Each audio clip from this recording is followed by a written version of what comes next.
A continuación, se dirigirá al público presente la licenciada Andrea Kaplan, coordinadora académica del Congreso y directora de Fundación Sociedades Complejas. La recibimos y la escuchamos.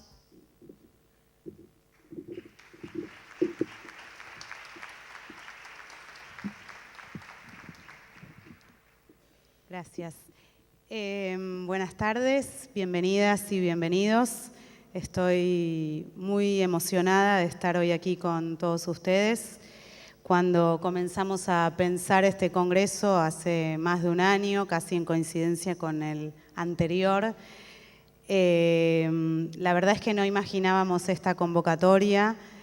Estamos sorprendidos, superadas nuestras expectativas.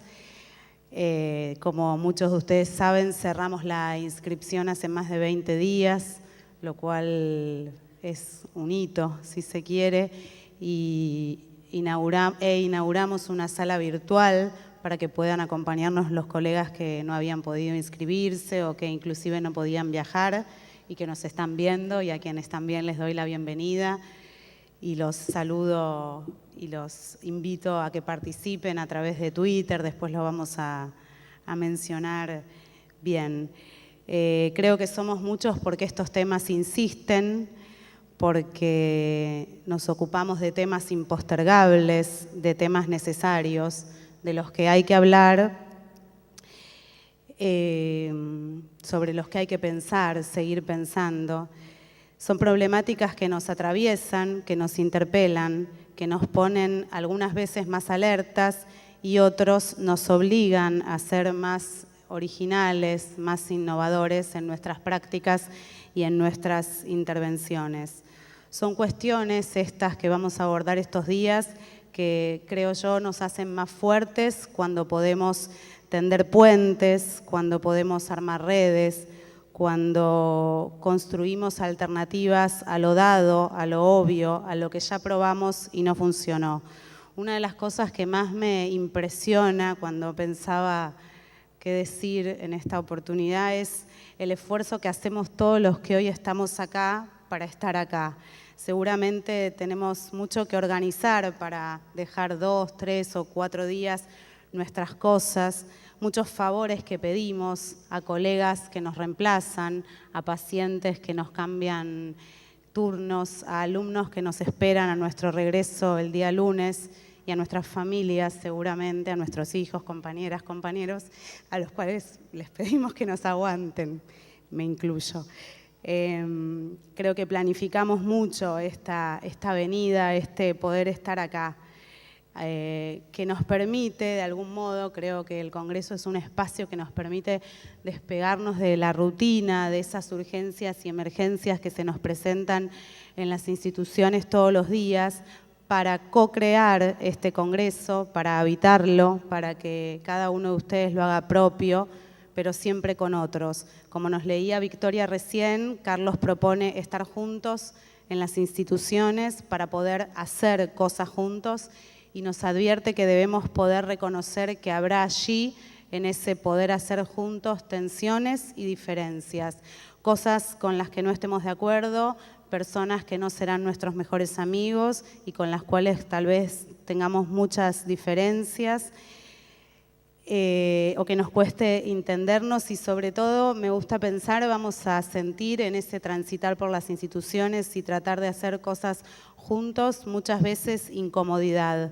porque la vida en comunidad es así, no es siempre color de rosa. Hay una frase de un filósofo italiano que yo traigo muchas veces, si ya la escucharon, pido disculpas, tal vez lo dije el año pasado, es de Roberto Espósito y dice algo así como que la comunicación alberga la hospitalidad, pero también la hostilidad, y que eso de alguna manera le da sentido a la comunidad. Y yo pensaba en relación a este momento que la incomodidad que nos generan ciertas situaciones o momentos que nos toca atravesar en nuestra vida institucional y en nuestra vida profesional, y aún en estos espacios donde nos congregamos tantos, es una incomodidad que podemos tomarla como parte del pasaje, como parte del proceso de transformación, de apertura o de inclusión.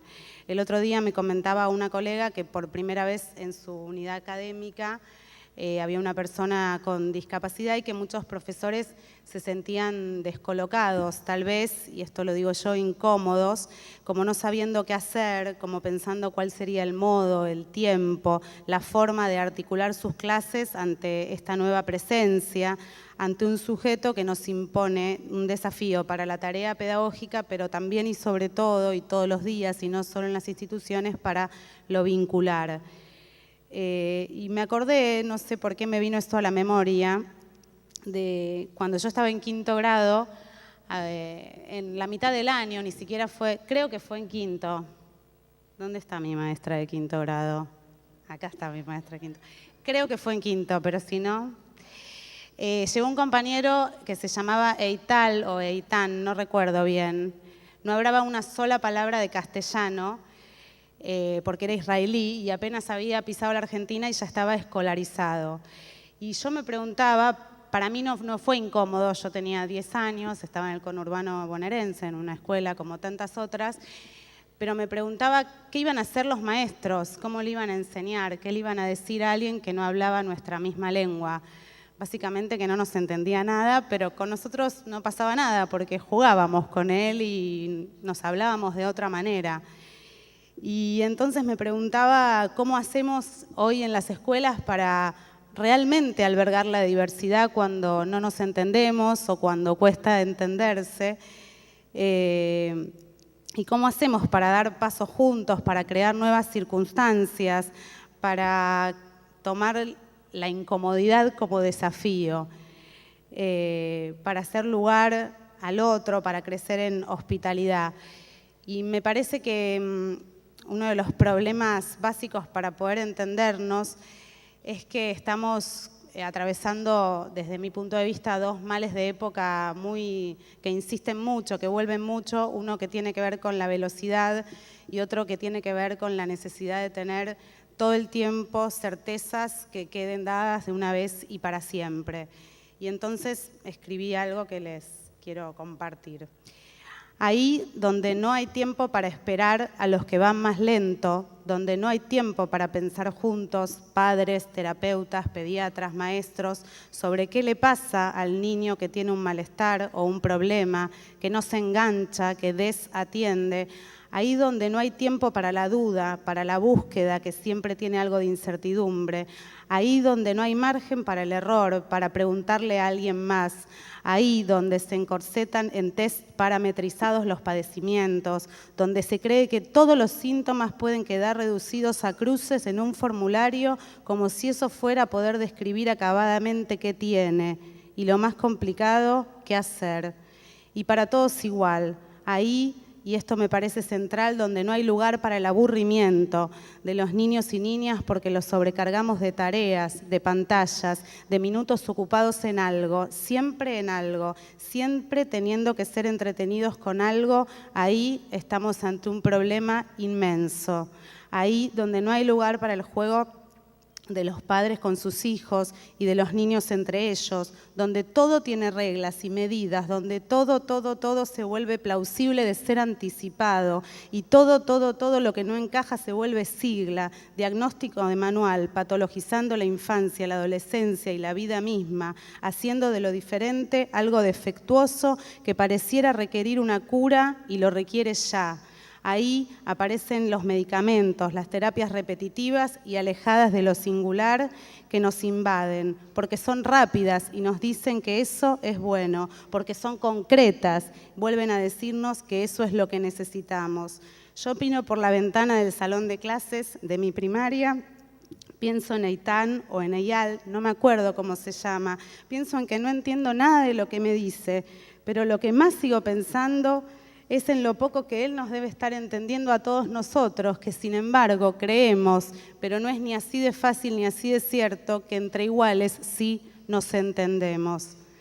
Y por todo lo dicho hasta acá me parece que es un gran momento este de la apertura para recuperar algunos párrafos que fundamentan o pretendieron ser la fundamentación o hicieron de fundamentación, si me permiten, este congreso, para dejar sentada nuestra posición, la del colectivo que conformamos quienes convocamos el congreso, para que esta posición pueda ser reformulada, discutida y acaso si fuera necesario abandonada, pero que provisoriamente yo la quiero compartir porque creo que nos representa a todos los que formamos parte de la organización y de la convocatoria.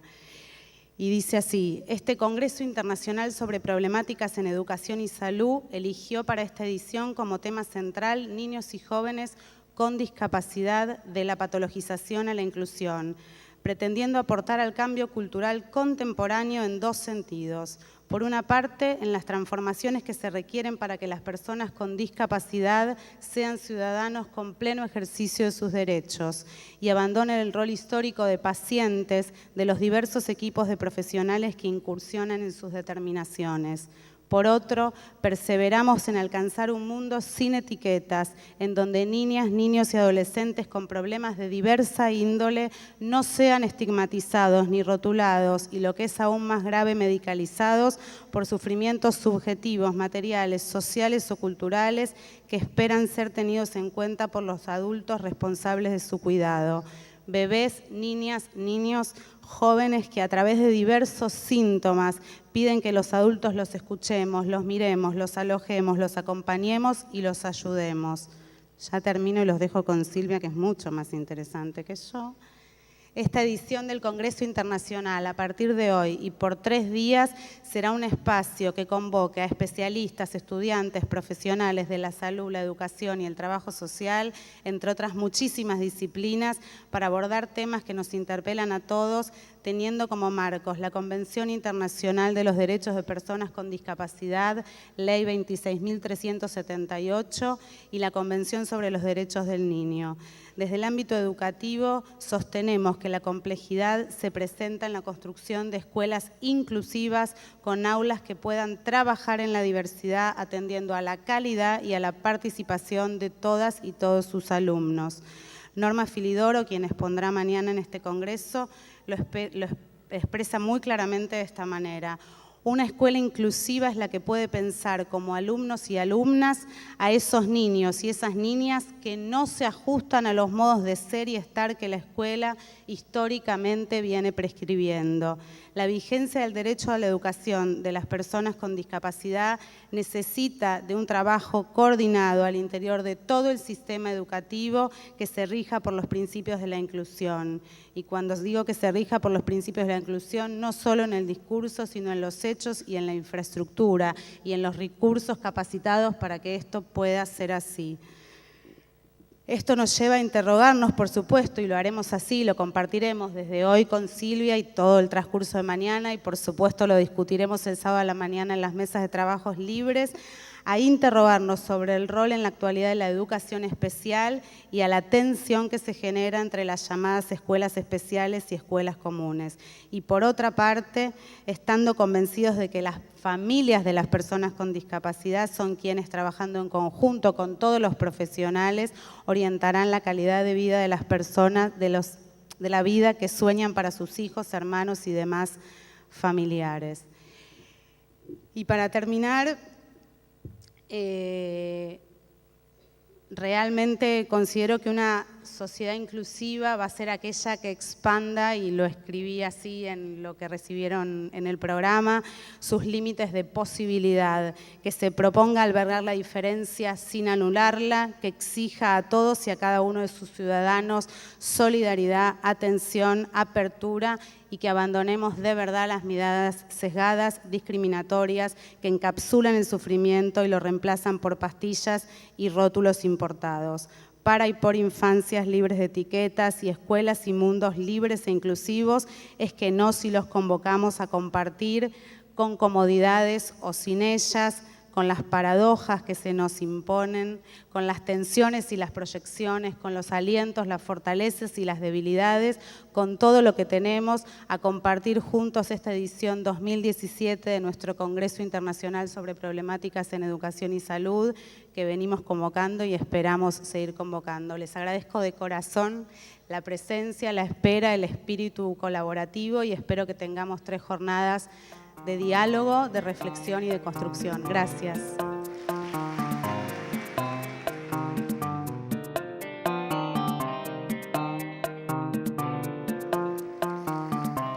Ahora vamos a dar comienzo a las actividades científicas con la conferencia La experiencia de aprender juntos en la escuela, paradojas y desafíos de la inclusión, a cargo de Silvia Dubrowski, quien es licenciada en Ciencias de la Educación y magíster en Psicología Educacional por la UBA, docente en la Universidad Nacional de La Plata y en la Universidad de Buenos Aires, profesora en los institutos de formación docente número 3, número 6 y de educación especial.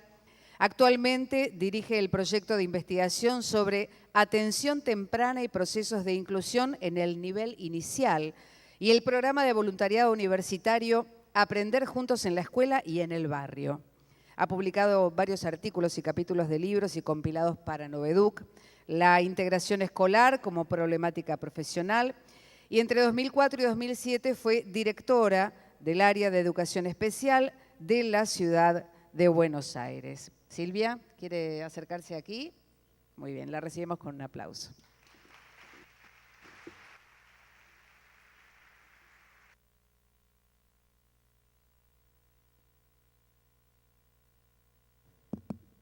¿Se escucha? Sí. Sí, me vine para acá porque ahí me da esa luz, no veo nada y viene como un chiflete que me estaba matando. Bueno, buenas tardes, bienvenidos. Quiero en primer lugar agradecer la invitación a esta conferencia inaugural, a Andrea especialmente, a la Fundación y nada, con toda la expectativa de que compartamos estos 3 días donde la temática de la inclusión, que seguramente atraviesa mi vida cotidiana y será lo mismo seguramente para todos ustedes, pueda ser puesta en debate, en discusión, en encuentros, en desencuentros y podamos ir construyendo, por supuesto, mayor conocimiento sobre el tema y hacia adelante. Y yo pensaba, bueno, la jornada se llama Niños, Niñas y Jóvenes con Discapacidad y me pareció interesante pensar que cuando hablamos de discapacidad, cualquier estudio histórico nos marca un camino que empieza con el exterminio y que luego de varios recorridos fue atravesado por la exclusión, el rechazo, la marginación, de inocentes criaturas del Señor a la encarnación del mismo demonio, de la mendicidad a la asistencia por parte del Estado, de la institucionalización con la medicalización y la segregación, a la educabilidad sostenida en una pedagogía rehabilitadora y curativa, la obligatoriedad de la escuela y el surgimiento de las escuelas especiales, creadas para hacer lugar a niños y niñas que comparten una misma característica, una misma dificultad,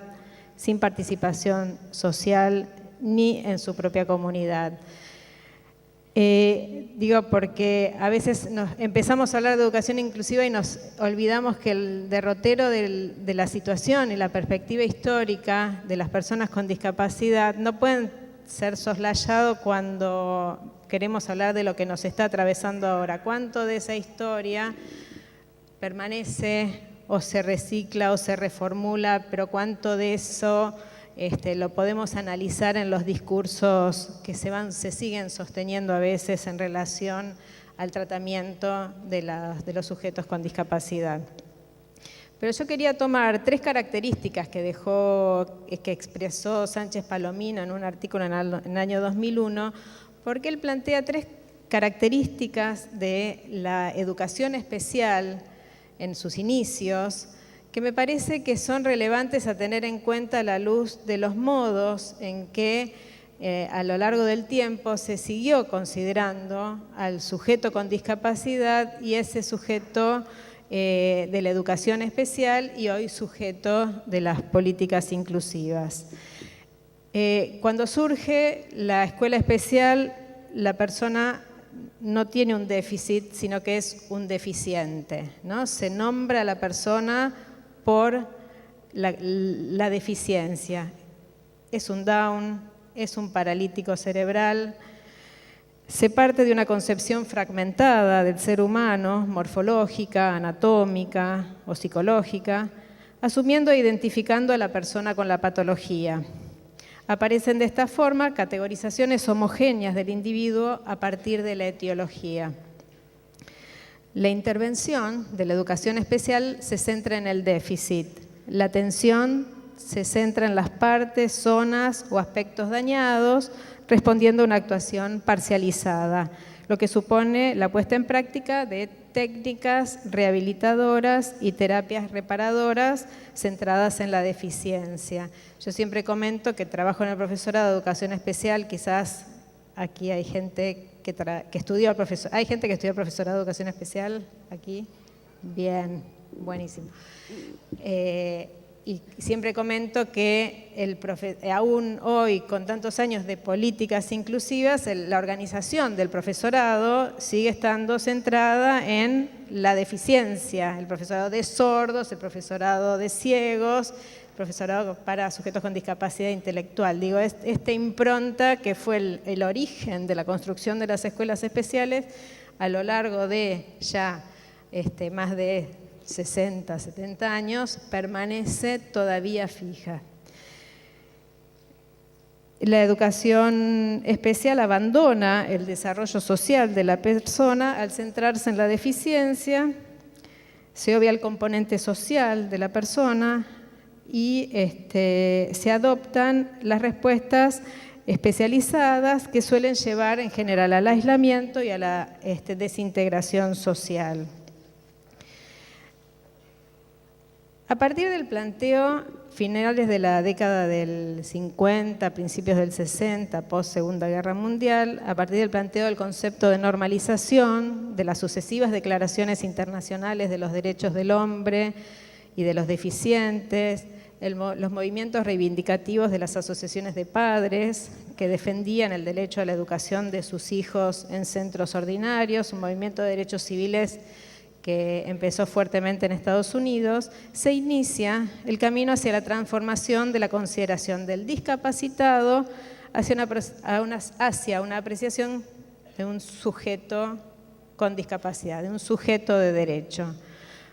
Con la culminación, podríamos decir, como el documento, yo creo que hoy en día abarcador de todos los avances en relación a la consideración del sujeto con discapacidad, que es la Convención Internacional por los Derechos de las Personas con Discapacidad, que se proclama en el 2006 y que luego, como mencionó Andrea, fue sancionada como ley en nuestro país. En nuestro país también la Ley Nacional de Educación fundamenta un modelo de educación inclusiva, una escuela para todos. Digo, y punto, y ahí podríamos terminar, porque ya hicimos la historia y llegamos a que pasamos de la segregación a la inclusión, casi como el título de la jornada. Pero yo creo que la jornada nos invita a pensar de la patologización a la inclusión. Ahora, digo, ¿cuántos modos distintos de pensar este trayecto, de pensar esta oposición? En muchos de los encuentros sobre educación inclusiva de los últimos tiempos, hemos hecho referencia a la trama que se teje en nombre de la educación inclusiva. Y aprendimos que la posibilidad de contar con recursos necesarios para la inclusión es a veces a consta de construir, yo digo, voy a hacer muchas palabras con comillas porque quiero que se interprete, hay muchas comillas en la inclusión y en el hablar de la inclusión.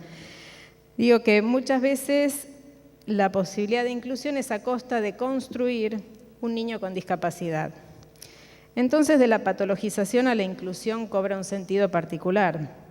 A veces parece que el eslogan sería patologizar para incluir, un modelo signado por la mercantilización de la inclusión, de privatización de servicios, de desarticulación de prácticas, de precarización laboral en nombre de la inclusión, de proliferación de diagnósticos, de etiquetamientos, medicalización como nunca antes se había vivido, ¿no? Hemos leído hace poco que primero se inventó la Ritalina y después se inventó la enfermedad, ¿no? Épocas de hablar de cerebros, ¿no? Hace poco también leía un texto y los invito, porque esto puede ser un antes y un después. Y hablaban del cerebro de esta manera: aprende a crear nuevos hábitos guiando la electricidad de tu cerebro para permitir que fluya hacia nuevas vías, lo que hará más fácil aún desencadenar la química de la felicidad e incrementar una agradable sensación de satisfacción cuando más lo necesite. Esta es la lógica de hablar hoy de lo que algunos, entre comillas, llaman las neurociencias. Los docentes, impactados por estas nuevas presencias, buscan desesperadamente nuevas herramientas para poder trabajar. La terrible sensación de que cambiaron las características del aula y uno no tuvo tiempo de acomodarse a esto. A partir de allí se hace como se puede, se acuerda como se puede, se aceptan y se responden a cada uno de los nuevos requerimientos que se van incorporando a la lógica del trabajo con inclusión. Bueno, ahora en el boletín el PPI pegado atrás, no, ahora hay que entregar el PPI en abril y después la evaluación en tal lugar, y entonces, bueno, no, y la certificación, y los docentes nos convertimos en técnicos de la inclusión. En el aula se produce un encuentro con otro que tiene una función en construcción, a realizar, a definir. La creación de la figura, por lo menos en la ciudad de Buenos Aires, del APND, que es el acompañante personal no docente, surge para hacer lugar a la demanda de inclusión centrada en el privilegio de la decisión escolar de padres y profesionales por sobre la mirada de la escuela. En la definición de las funciones dice que este acompañante va a hacer varias cosas, va a acompañar al niño, va a hacer un plan, y ahí aparecen algunas de estas contradicciones, va a hacer un plan de trabajo individualizado, contribuyendo a alcanzar los objetivos de integración y de progresiva autonomía.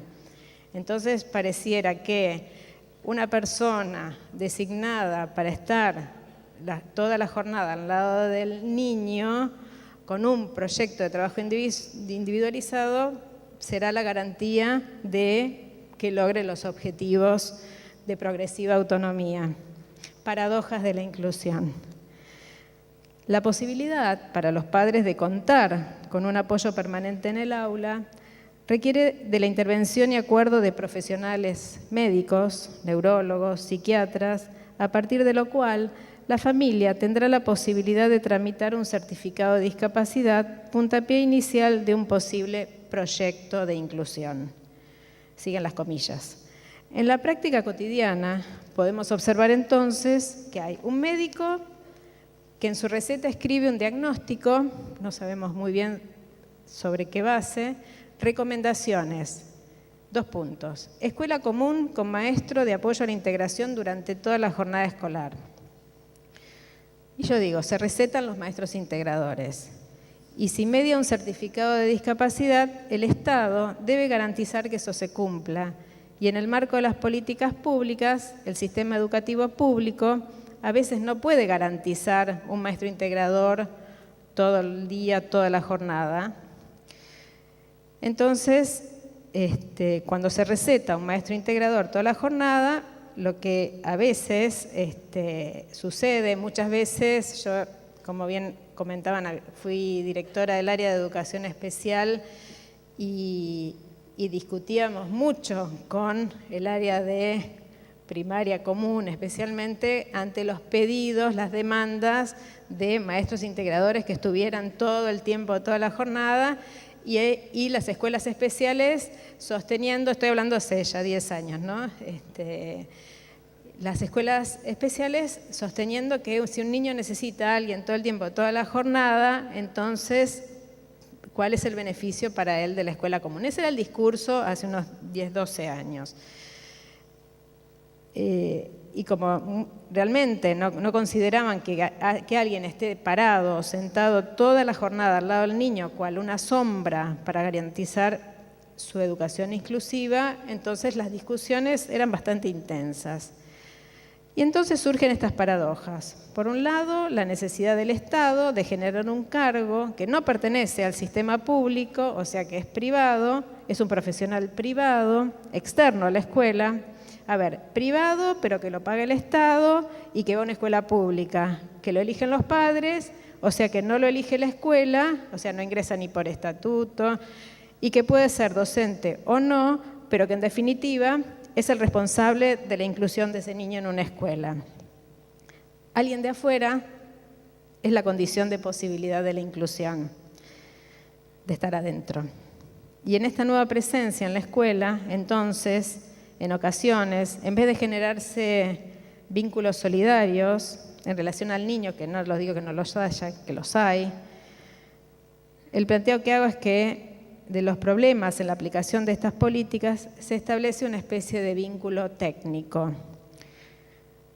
Esta persona de afuera que vino de afuera, pero que es la posibilidad de la inclusión, el diálogo que se produce. ¿De quién es el alumno integrado? ¿Es tuyo? Bueno, entonces si es tuyo, vos planificás, pero yo no sé qué planificar para él. Pero entonces vos lo evaluás, pero ¿quién hace la evaluación? ¿Vos se la tomás? ¿Quién la corrige? Entonces el maestro del aula no sabe si es o no es su alumno, si le puede decir algo a este otro acompañante que llegó de afuera, de la escuela, pero que es la garantía de la inclusión en el aula. Asimismo, el que cumple esta función de integrador tampoco sabe si puede estar o no puede estar en el aula, si tiene que estar sentado junto al niño todo el día, si lo puede sacar del aula, si le puede decir algo a otro niño que está en el aula. Y en este sentido vemos que más allá de la normativa, las cuestiones vinculadas a la vida cotidiana del aula se desarrollan de acuerdo a las características de las personas que participan, a los vínculos que se establecen o se obstaculizan dentro de la escuela.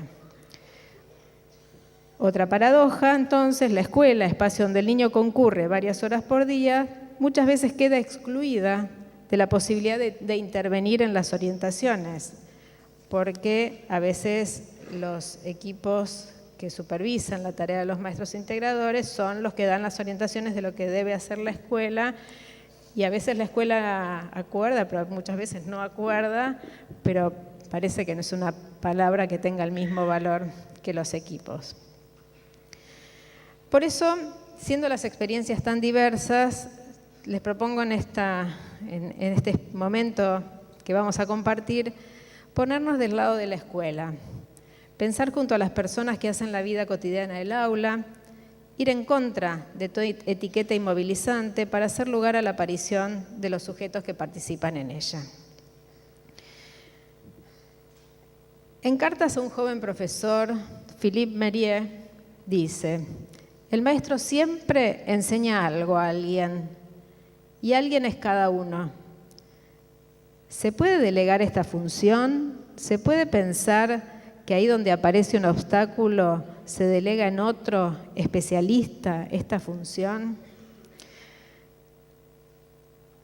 Dice, estamos atravesando una época de reconfiguraciones de la tarea docente, donde el enseñar algo a alguien no significa a cada uno.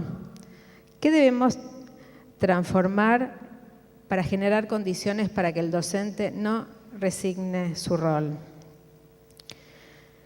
Mérieux también lo dice, el problema surge cuando un proyecto educativo, nosotros aquí podríamos hablar de las políticas inclusivas, se instalan según una demanda social y las reformas se precipitan muchas veces sin tener en cuenta cuál es el horizonte político. Entonces, entre la política del Estado y la de cada uno para sus hijos, la escuela pasa a manos de administradores que deciden cuándo, cómo y para quién se producirá el acto pedagógico. Las políticas inclusivas para niños y niñas con discapacidad constituyeron y constituyen una verdadera revolución, en tanto requieren reformular el sentido del acto pedagógico sobre nuevas bases. Si no, la sensación es que se agregan personas a las clases habituales en vez de replantearlas. Y en este sentido, en este panorama que estamos atravesando, que estamos viviendo en relación a la cotidianeidad de las prácticas de inclusión, nos preguntamos cuál es la experiencia de los niños y las niñas. Y tomando el concepto de Hannah Arendt de experiencia personal, ¿no? O sea, nosotros pensamos en función de las cosas que nos pasan y es la experiencia la que nos hace repensar las cosas, la que nos muestra la insatisfacción, es la que nos da que pensar, nos pone en relación con ese saber que no es el saber teórico ni el técnico. La experiencia nos pone frente a nuestro propio saber pedagógico. Y entonces pensaba, cuando hablaba con Andrea sobre esta exposición, que pocas veces hablamos cómo la pasan los chicos en sus proyectos escolares, cómo están, cómo lo vivencian, cuánto ganan en experiencia educativa cuando están en un proyecto de integración en una escuela común. Y para explicarlo, y tomando este concepto de experiencia, yo les voy a proponer una palabra. Vieron que ahora todo es palabras en inglés, bullying, ADD, attention, deficit disorder. Bueno, yo les voy a proponer una palabra en ruso. Así mi mamá se pone contenta. Que digo algo más aparte de Nietzsche y Varenike, ¿no? Y les voy a proponer que hablemos de un término que propuso Vygotsky, que se llama perezhivanie. ¿Les gustó? Perezhivanie. Vygotsky en sus últimos trabajos propone este concepto perezhivanie, que en realidad lo había propuesto mucho antes en sus escritos sobre teatro, porque él habla del perezhivanie como una experiencia, la experiencia. Pero esa experiencia, cuando lo habla en términos del drama, del teatro, es esa experiencia donde los actores se enfrentan entre sí, pero en ese enfrentamiento algo los conmueve a ellos y conmueve al espectador, y ya nada es igual después de ese encuentro dramático. Él retoma este concepto para hablar de la experiencia, los efectos de la experiencia en el niño. Y ahí él dice, no toda experiencia, no toda influencia social, mejor dicho, no toda influencia social tiene efectos en el desarrollo del niño. ¿Esto qué quiere decir? Que no simplemente estar con otros y estar en un aula con un maestro todo el día para él va a tener efectos en su desarrollo. Los chicos tienen que participar de relaciones sociales que los involucren emocionalmente, que los involucren subjetivamente, porque solo de esta manera se va a promover el desarrollo. Entonces, para que haya perezhivanie, tiene que producirse este encuentro donde quienes participan se sientan emocionalmente involucrados, se sientan subjetivamente comprometidos en la situación. Por eso no hay recetas, por eso muchas veces cuando los docentes dicen no tenemos herramientas y aluden a esta sensación de que algo les falta para poder trabajar, nosotros pensamos en que a veces tiene que ver con una propia dificultad de involucrarse emocionalmente con este otro. Y con este otro puede ser mi compañero de maestro del grado con el que tengo que compartir toda la jornada, los niños con sus compañeros, el maestro del grado con el niño, el maestro integrador con los otros niños. Entonces, este concepto de experiencia interior expresa la idea de que una misma situación objetiva puede ser interpretada, percibida y experimentada por diferentes niños de diferentes maneras. De ahí que el trabajo, la trama que se teje en relación a la inclusión es una trama, diríamos, artesanal, ¿sí?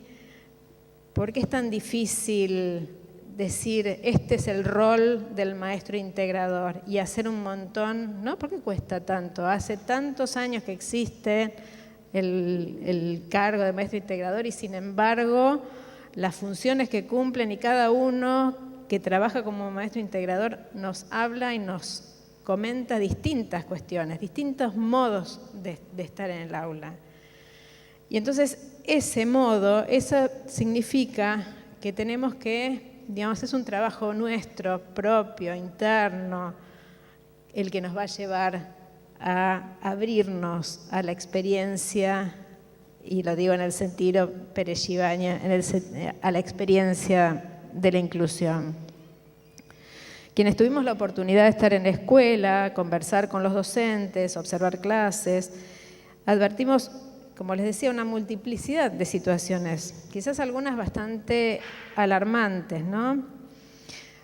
Es común que uno encuentre un maestro que diga, mirá, en mi aula está fulanito que tiene TGD, pero yo nunca trabajé con chicos así, yo no tengo herramientas para trabajar con chicos así.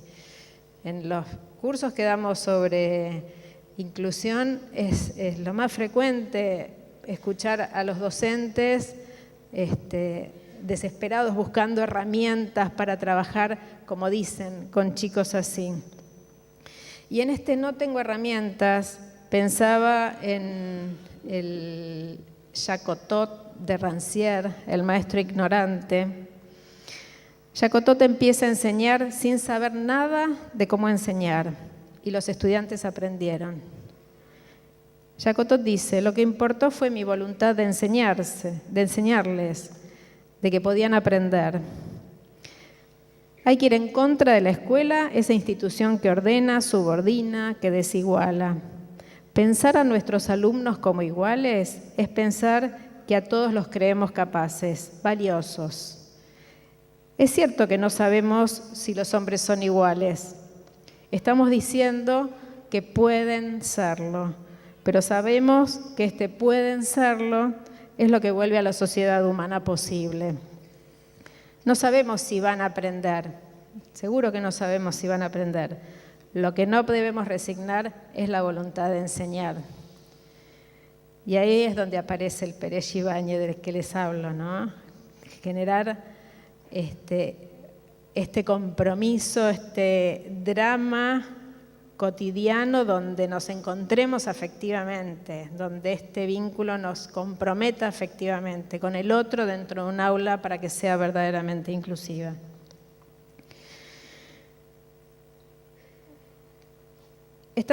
Dice una maestra, ¿no? Estamos esperando que nos manden el apoyo, dice la maestra de Melissa. Melissa está en 2º grado, es una nena con síndrome de Down. La maestra me dice, estamos esperando que llegue el apoyo.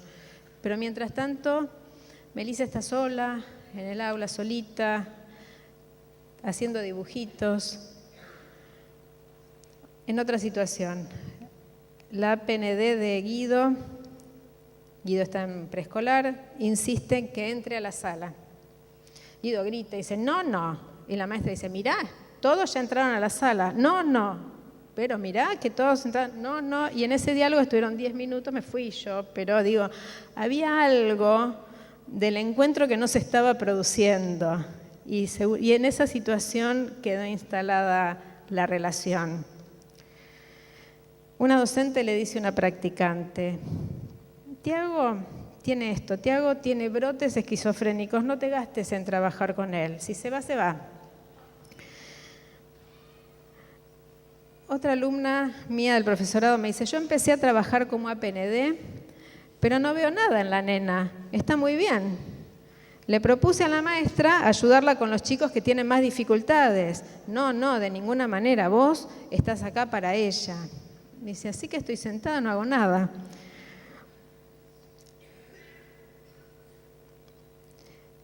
Muchas veces vemos en la escuela esta situación, ¿no? Entre abandonar en el intento de construir un vínculo y la insistencia, ¿no?, de que haga lo mismo que hacen los demás.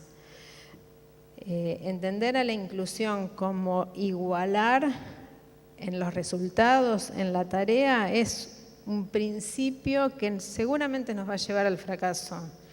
Lo que nos va a llevar a abrir un camino de posibilidad es la postura de Jacotot, es la voluntad de enseñar, entender que de partida mis alumnos son iguales o pueden serlo. Dentro de las cuestiones que vemos en relación a la experiencia que atraviesan los niños y cómo se construye esta experiencia, una de las cuestiones más interesantes para analizar tiene que ver con la formación docente. Los estudiantes de educación especial solo hacen prácticas en escuelas de educación especial. Los estudiantes de educación especial y los profesores de educación especial tienen como una de sus primeras salidas laborales el cargo de maestro integrador, es decir, que su espacio de trabajo va a ser la escuela común. Sin embargo, nunca fueron a la escuela común. Por otro lado, los estudiantes del profesorado de primaria realizan sus prácticas en aulas donde a veces hay 3 o más adultos y no saben la función que cumplen, ni les advirtieron que iban a estar. Hace poco un practicante entró por primera vez con todos los nervios que implican, los que son docentes lo saben, hacer su primer práctica en primer grado, y cuando entra al aula había 3 adultos más. Y él había llevado su cuento para contar, le pidió a los chicos que hicieran una ronda en el piso, y los 3 adultos se miraron y dijeron no, como si ellos no fueran a participar, y se fueron con sus niños a otro lado, y él quedó desconcertado. Otra paradoja más de la inclusión. En este sentido, y por mi doble pertenencia al profesorado de educación especial y al profesorado de común, pensamos en un proyecto de pareja pedagógica. Pensamos en la oportunidad de generar un espacio donde un practicante, un estudiante del profesorado de educación especial y un estudiante del profesorado común hicieran sus prácticas juntos. Es decir, pensando que ambos, ¿no?, tenían bajo su responsabilidad el llevar adelante la propuesta del aula y no la tradicional mirada del maestro de educación especial sentado al lado del niño, niño o niña que le fue asignado como apoyo a la inclusión. Este sentido implicaba, no era trabajar ni junto con ni para, sino trabajar con el otro. Ese es el sentido de la palabra colaborar, trabajar con otro. Y entonces, la experiencia mostró las diferencias de formación, los obstáculos que quizás tenía cada uno, los prejuicios de cada uno, pero tenían una consigna muy clara, que el aula era de los dos, y que la propuesta que tenían que pensar era de los dos para todo el aula. ¿Cómo convocar a todos? Violeta Núñez dice, un cambio en la posición de los adultos puede abrir lugares insospechados. Ningún niño se detiene y piensa si le conviene aprender, por ejemplo, a leer. Hay algo de la posición del adulto que convoca, que reta, que desafía a dar el sí o el no. Los alumnos presentan distintos estilos de aprendizaje, poseen distintos conocimientos, poseen experiencias distintas. El hecho de trabajar con otro en el aula no solo permite esto que llamamos la atención a la diversidad, sino también generar prácticas inclusivas, no solo desde la heterogeneidad del grupo, sino también desde la heterogeneidad de los distintos recorridos profesionales de la pareja pedagógica. Diversificar para que todos puedan aprender, legitimar itinerarios diferentes. La experiencia hasta el momento nos está mostrando que el trabajo realizado en paralelo no promueve el crecimiento común, no promueve Pérez Ibáñez. El trabajo en conjunto, en pareja, fue sumamente interesante, se formaron parejas increíbles y a otras les costó mucho, ¿no? Por esto que le estoy diciendo, el eje y lo fundamental en construir prácticas inclusivas tiene que ver con el estilo de los vínculos que se generen fundamentalmente entre los adultos que participen de la experiencia y cómo de esa manera se convoca a los chicos. Los maestros nos decían, pudimos planificar juntos, porque el profesor de educación especial no tiene el mismo manejo del diseño curricular que los de primaria, pero podían hacer actividades que tuvieran en cuenta a cada uno. Tener en cuenta, decían, los distintos modos de poder. De poder, no del poder, sino de poder. Los maestros, los estudiantes de educación especial, cuando tenían que estar al frente de la clase, decían, no, yo 22, no sé, ¿cómo se hace? ¿Cómo hace un maestro para llevar 22 chicos, que 22 tampoco es un número tan grande? ¿Cómo hace el docente para esto? Y cuando lograban convocarlos a los chicos, realmente la posición del docente, la mirada, el ser testigo de la actividad del otro, el compartir, porque la apuesta que se estaba haciendo era en común, cambió completamente. De hecho, muchos de los chicos de especial decidieron empezar el profesorado de primaria. Decían algo increíble, esta experiencia nos permite hacer visible lo invisible. Eso solo es posible si podemos ver el aula desde distintas perspectivas. El poder cambiar el lugar, simplemente no estar en el frente un día para estar como deambulador por el aula viendo en qué andaba cada uno, o simplemente sentarse al lado de alguno de los chicos, cosa que para el maestro del grado es bastante más difícil, significó esta posibilidad de visibilizar lo que antes era invisible. Una de las maestras dijo, yo había hecho mi planificación, ahora, el día que a mí me tocó estar viendo los grupitos, me di cuenta que había planificado todo mal, cambié todo, porque no había tenido en cuenta a fulanito, a fulanita, de esta que están en tal nivel y en tal otro nivel. El cambio de posición les permitió hacer lugar a la diferencia, hacer lugar a todos. Un caso interesante que contaron era de este grupito donde estaban esta maestra y su compañero de educación especial, que formaron una pareja increíble. Tenían, por supuesto, el caso Tupac, conocido en la escuela, que cuando yo entro al aula, la maestra del grado, delante de él, como a veces sucede lamentablemente, me dice, con él hay que hacer algo distinto, que no puede nada. Pero y tampoco vino nadie a decirnos nada, no sabemos muy bien qué hacer con él, no tiene diagnóstico, y me empieza a contar delante de él de los padres de la casa, de la familia.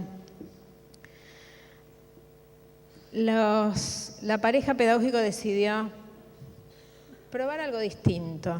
Veía que ese grupo, si no se hacía alguna modificación en la disposición en el aula, la cosa funcionaba para algunos y otros quedaban afuera. El aula era mínima, chiquitita, apenas entraban los 23 chicos creo que eran. Deciden hacer una actividad en la sala de música y ponerse todos en una silla. Miren lo que le estoy diciendo, no es que le estoy diciendo gran actividad. Puse poner las sillas en U y charlar entre todos en otro espacio, en otro lugar.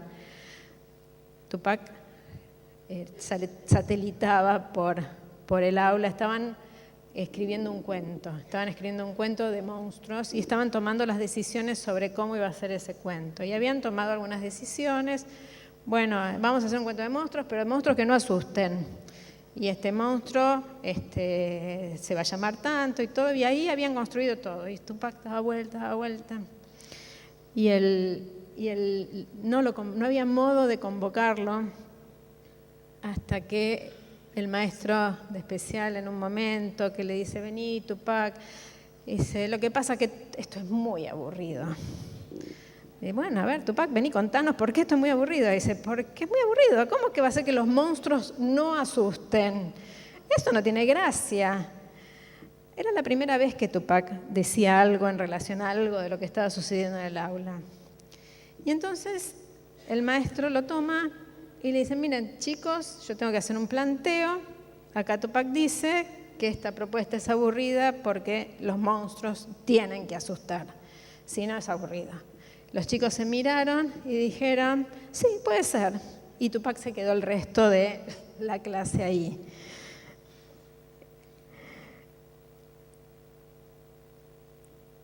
No es que después Tupac va a estar bien siempre, no sé si me entienden, pero ¿cómo buscar esta posibilidad, esta apertura? ¿Cómo darnos cuenta cuando el otro nos está convocando y hacer lugar a esa convocatoria? Y entonces, para Tupac fue mucho más importante esa actividad que cualquiera de las otras en las cuales estaba solo, sentado en un costado, con el maestro de apoyo, o con el maestro de apoyo que lo sacaba del aula y se lo llevaba y quizás no copiaba, no escribía, no hacía nada.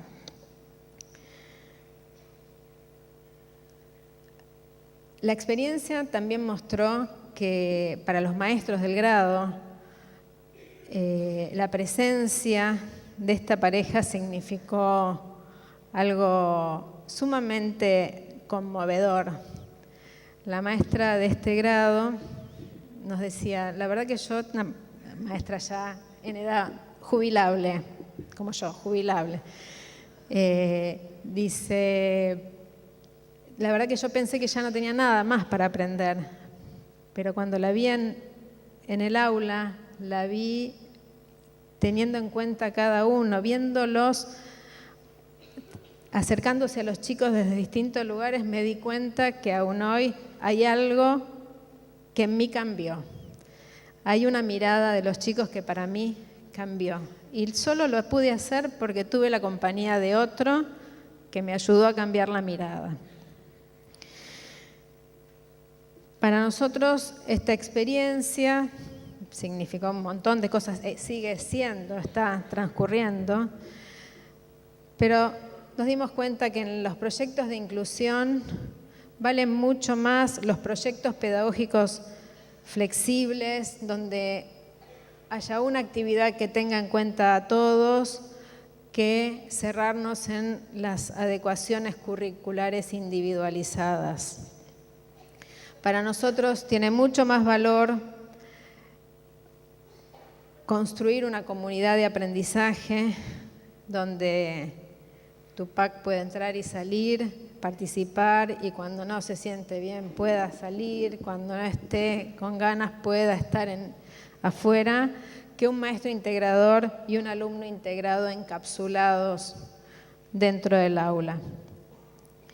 Y en este sentido, en el salir y entrar, a veces en la inclusión, los chicos, en el estar incluidos en una escuela común, a los chicos les cuesta sostenerse en la demanda de la escuela, ¿no? Sostenerse en la cotidianeidad de la demanda de la rigidez de la estructuración, de los tiempos escolares, eso muchas veces los perturba, los excita. Muchos maestros integradores me dicen, ¿pero está mal salir del aula? Yo digo, no, la verdad que no. Alojar a un chico no implica necesariamente estar todo el tiempo en el aula al ritmo de la mayoría. Hace poco vi una novela en una librería que tenía para mí, en relación a esto, el título ideal. La novela se llama Inclúyanme afuera. Y era muy interesante, no, la vi en la librería, pero uno lee la solapa. Y era una novela acerca de la resistencia a lo que la autora llamaba la vida útil, ¿no? Se ve que era una persona que decide que va a seguir trabajando, pero que no va a hablar con nadie. Y a veces, digo, a partir de este inclúyanme afuera, a veces esa resistencia a entrar al aula, a copiar la tarea, es donde se nos permite ver al niño real y no al que pretendemos. Hay que hacer lugar a esa posibilidad. Y hablando de novelas, voy a hablar de una serie. Soy adicta a las series, no sé ustedes, pero hay una serie danesa que se llama Rita. ¿La vieron? Bueno, ¿te gustó? Bueno, para los que no la vieron, Rita es una maestra de una escuela de Dinamarca que, más allá de lo que atravesaba en su vida cotidiana, una maestra, digamos, de 40 y pico de años, pero que uno la veía absolutamente comprometida con su trabajo en la escuela. Uno no la veía entrar a la escuela y jamás dejaba de saludar y sonreír a cada uno de los chicos con los que se enfrentaba. Pero bueno, la situación es que en un capítulo el gobierno decide un proyecto de inclusión en la escuela de Rita. 28 chicos que iban a escuelas especiales por un programa del gobierno iban a pasar a la escuela común. Eran chicos que venían de distintos rechazos en distintas escuelas, que habían estado en la escuela especial, que ahora, a ver si les suena, el presupuesto para educación se había reducido y entonces los chicos iban a ir a la escuela común. Pero Rita decía, está bien que vengan, pero también tienen que venir recursos para ayudarnos a trabajar con los chicos. No había recursos, no sé si les suena algo así. En un diálogo que se produce entre Rita y una de las alumnas del proyecto de inclusión, donde esta chica logra sacarla a Rita y la echa del aula. La echa del aula, le dice, esto vos a mí no me lo podés hacer, la echa del aula, se va y a los 3 segundos se da cuenta que eso no tiene que ver con ella y la sale a buscar. Y la sigue y ve que estaba en un sótano. Y cuando llega al sótano y abre la puerta, ve que había varios de los chicos del proyecto de inclusión que estaban sentados tranquilos en ese sótano. Y Rita les pregunta, ¿qué hacen acá? Y la chica le contesta, bueno, acá estamos los raros de la política de inclusión. Y Rita les hace lugar en el sótano. Se lo acondiciona y saben que es un lugar donde pueden ir. Lo ponen computadoras, lo ponen lindo, lo pintan. Se insiste en que tienen que estar en la escuela. Rita les explica a las autoridades, pero no pueden estar todo el tiempo en el aula, porque tampoco le querían dar el presupuesto para hacer lindo el sótano, ¿no? Los chicos no pueden estar todo el tiempo en el aula, los chicos necesitan tranquilidad. Hacerles un lugar, dice Rita, y tomo esas palabras, hacerles un lugar es mostrarles que esta escuela es también para ellos.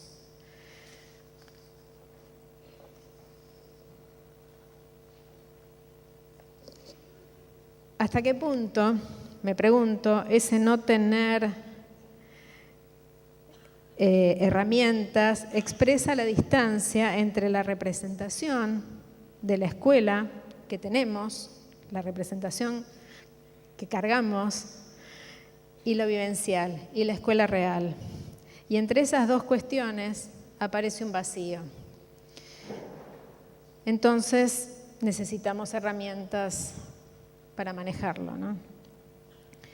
Y escuchamos entonces, insisto, no tenemos herramientas, no fuimos preparados para esto. Dan cuenta que el modo tradicional de la relación docente-alumno en el aula tiene que dar lugar a nuevas posiciones en la relación. Estas nuevas relaciones muchas veces están mediadas por otro, llámese maestro integrador. Relaciones que pueden facilitar, pero que lamentablemente muchas veces obturan el vínculo. No por cuestiones personales de los maestros, sino por cuestiones técnicas, ¿no? Insisto en la cuestión técnica, casi como Scliar lo llama lo jurídico, estas relaciones que están marcadas por mandatos de cómo tiene que ser la relación, que obturan establecer vínculos solidarios a veces dentro del aula. ¿Por qué el maestro integrador que la obra social nombró para un niño no puede ayudar a otros niños, no puede trabajar junto con el maestro? Si alguien me explica por qué, estaría, ¿no? Digo, yo sigo sin entender por qué. No quisiera creer que es solo por una deseo y voluntad de los padres de garantizar la mirada respecto de su hijo. Pero creo que si somos docentes los que estamos acá, creo que la mejor mirada favorecedora de un niño va a ser estar junto con otros, vinculándose con otros, y que las personas que están a cargo de ese grupo nos favorezcan el vínculo con todos. Por eso rescato la experiencia de pareja pedagógica acá, ¿no? No termino de entender por qué tiene que ser así.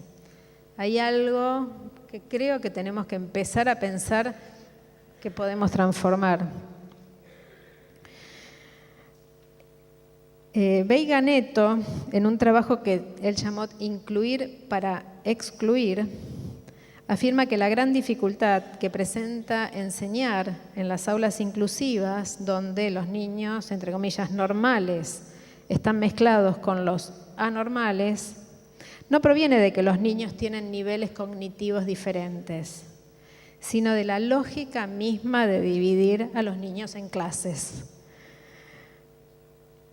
Y es para dividir a los niños en clases que se creó el nivel cognitivo, ¿sí? Entonces no es la heterogeneidad propia del aula la que genera el conflicto, es la misma estructura de la escuela la que genera esta complejidad para llevar adelante la atención a la diversidad. Estos hechos son productos de época y como tales nos llaman a su análisis, investigación, pero también a un accionar, diríamos, político, de resistencia, de lucha, como diría Foucault, no de grandes revoluciones, sino de pequeñas revueltas cotidianas. ¿Por qué no podemos cambiar esto?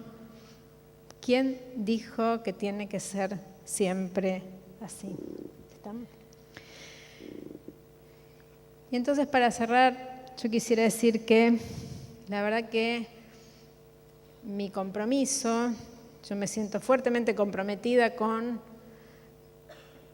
y no diría con la inclusión, sino con el derecho a la educación. Me siento firmemente comprometida con el derecho a enseñar y aprender de todos y todas, que no se distancia mucho también de la lucha por mayor presupuesto educativo, por las condiciones de trabajo de los docentes, por el docente precarizado en nombre de la inclusión, contra el negocio de los laboratorios y de los centros especializados, pequeñas luchas en el lugar de cada uno. En mi caso, en la formación docente y en la universidad, trabajando codo a codo con las escuelas, con los docentes y directivos. No perder de vista que el producto de una demanda social hacia la escuela, dirección que tuvo el inicio de las políticas de inclusión de niños y jóvenes con discapacidad, no puede hacerse sobre la base de la negación de la propia historia de la escuela. Esta es la escuela que la sociedad construyó y las nuevas demandas hacia la escuela no pueden hacerse desconociendo su propia historia. Debemos acompañar con conocimiento e investigación la necesidad de transformación de la escuela. Esta sociedad, insisto, es la que creó esta escuela y somos nosotros, entiendo, parte del motor de la transformación. Y cuando digo nosotros, digo nosotros. Porque como dice Merian, se ha puesto tanto énfasis en la organización de la pedagogía cuando debería haberse puesto el énfasis en la pedagogización de la organización. En este sentido, este encuentro es auspicioso para avanzar en ese sentido y digo, en estas pequeñas revueltas cotidianas, como dice Foucault, creo que hay caminos posibles, insisto, más que priorizar en hablar del término inclusión, es el derecho a la educación, es el derecho a enseñar, es el derecho a aprender de todos los niños, niñas, todos y todas. Y Vygotsky dice que para emprender un cambio, dice, conocemos bien que al dar el primer paso no podemos evitar cometer errores y serios.